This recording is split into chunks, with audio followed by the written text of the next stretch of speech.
All right. Afternoon, Mark. Welcome. All right, I have a recording started in our stream so that anyone from the public is able to observe if they would like. I am going to get everyone checked in now. I see that we have Trey Sheldon from the zoning division of the City Planning and Engagement Department. Welcome, Trey. David? We have Mark Pottebaum. Mark, could you unmute? Can you hear me now? Yes, sure can. Mark, you're the applicant on this project from Red Dot Homes, is that right? I am.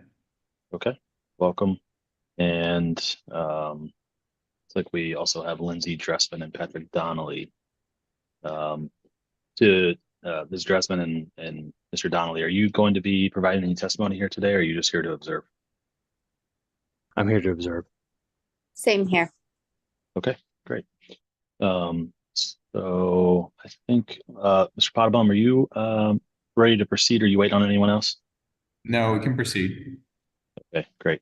I need to read through our hearing script, which covers the procedure for the hearing, and then we'll get started. So this is the May 1st, 2024 session of the zoning hearing examiner docket. My name is David Sturkey. I will be presiding over the hearing. Case before us today is case number ZH20240036.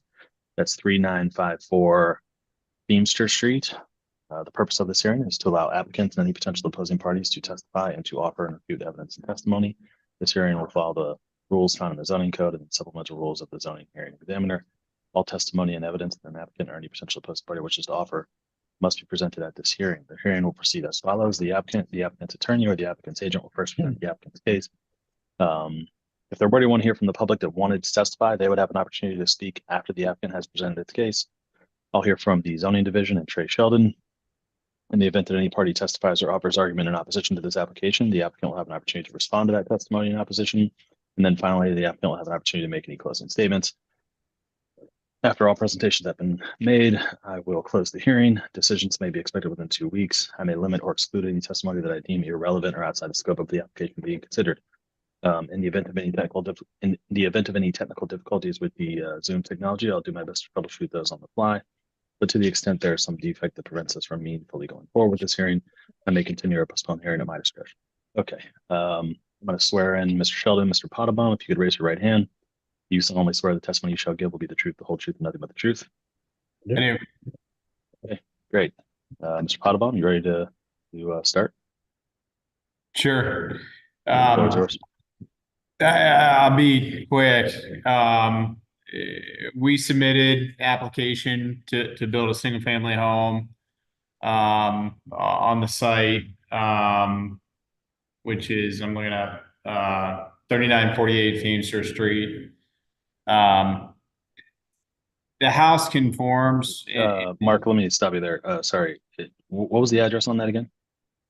I'm sorry, I have that wrong. I have too many. It's 3954. 3954, that's correct. Okay, thanks.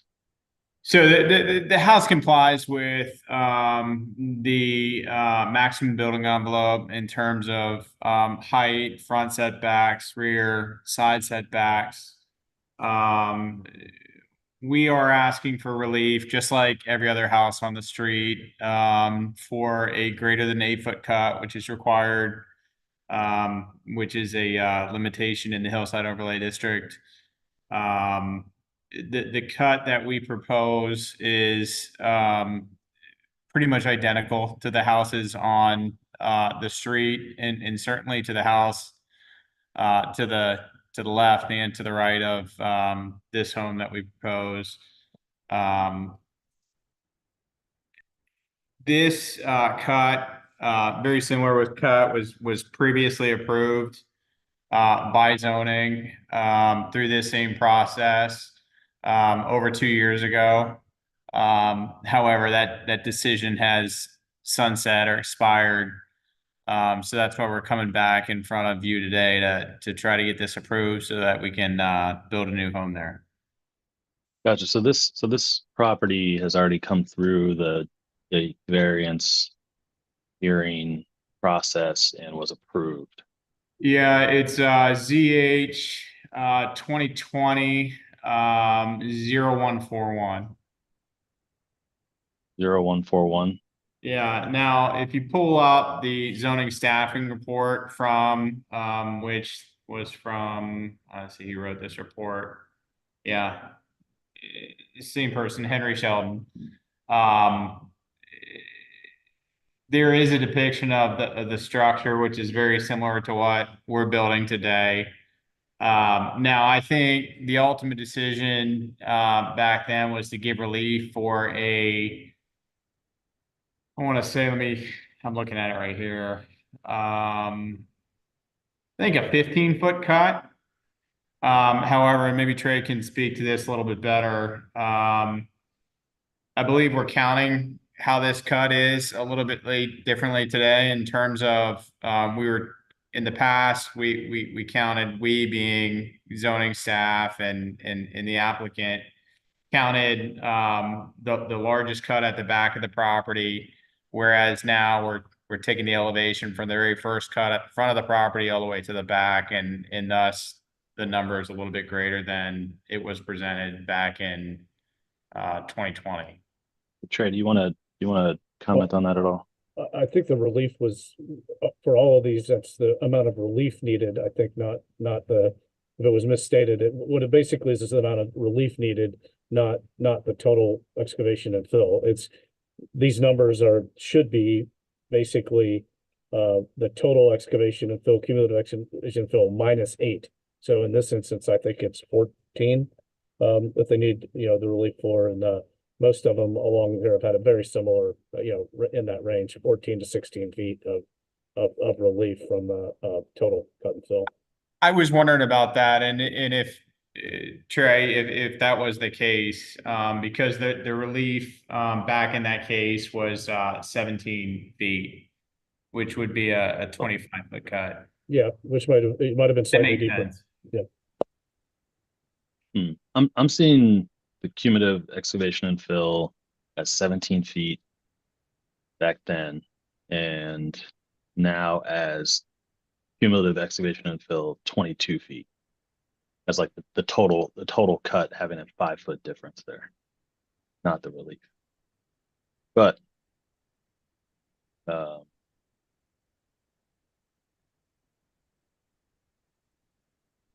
don't know if that's just the difference in how you wrote it, Trey, or I don't know. I didn't go back and review that. I mean, it's basically it's a very similar cut that's being done here where it's stepped. It's almost identical to the other projects that Red Knot did, where they have the the garage slab and then up to the I mean, there are some differences because the street does go down slightly toward Mr. Donnelly's, like basically from sort of west to east, the topography does drop. So there are some differences between these from also some of these had, frankly, dwellings already on them, and it was not all this land was in a natural state by any stretch. I think everybody can agree with that. So with existing retaining wall, those old limestone retaining walls, and some existing foundations and stuff. So anyhow, but the point is here that this is very consistent with what the other projects that the other homes that Mr. Potabon developed, and as he already spoke to it, it's completely within the building envelope. In fact, it's almost overstated as far as that, because they actually, the average height would have allowed them slightly even, in more elevation. And I would point out also that this is not a flat roof, but is a canted or pitched roof. So I wrote that basically my summary of all that is depicted on page 3 of it, of how I would view that, because as I stated, the elevation drawings depict a MBE of 38.2, but due to the rear wood pitch of the roof and the average exceeding that, which is depicted, the proposed height is actually more than compliant with the averaging. So one other point I did make here is that on the site plan, for whatever reason, the surveyor or civil engineer did not depict the decks on the two adjacent properties at 3948 and 3960 Feemster. And 3960 has a pretty substantial deck, so I went back to the permits for those and to the, the hearings and to the, the drawing sets from those and from the permit sets. And, the rear yard, proposed for this is fine as far as rear yard averaging. So I just wanted to point that out because when you look at the site plan at first glance, it looks like this extends further back than the other houses, but that's without their decks having been depicted for whatever reason. So I hope Got that, it. Okay, thanks, Trey. that's clear. And Could I share my screen? I just want to show how Yeah. these buildings as presented from